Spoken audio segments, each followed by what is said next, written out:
A nyní, dobrý den, vítejte na našem kanále Pohoda na vesnici.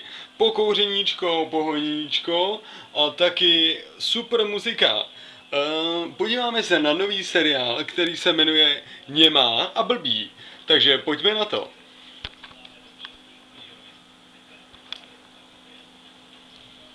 Nemá.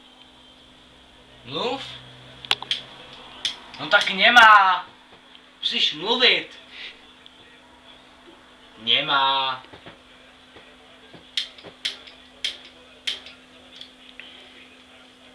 Nevím, jestli jsi pochopila význam slova mluvit. Není. Ale mluvit je.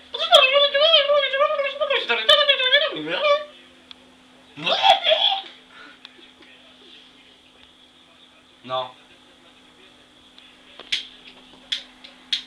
Tak já se nebudu bavit s takovouhle němou osobou, ale najdu si jiného.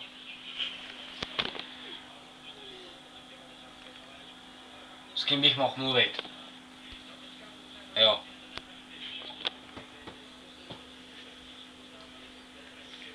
To je úplně němá. Ale úplně němá. Že nejde ani věřit vlastnímu sluchu, ani vidu, ani jazyku, ale ničemu. Ani vlastnímu péru nejde vidět, ani slyšet, ani cítit. Jak ona je němá. A blbá. Já, Tomáš Prokubek, si jdu najít jiného společníka. Co ty na to?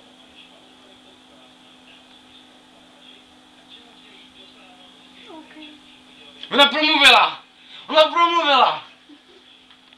Ty vole, to je hustý!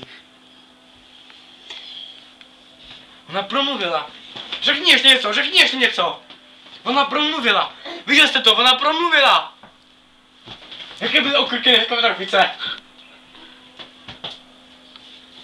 OK. Slyšíte to, ona promluvila! Víte aspoň vy, jaké jsou okurky a rajčata v trafice? Či v zelenině?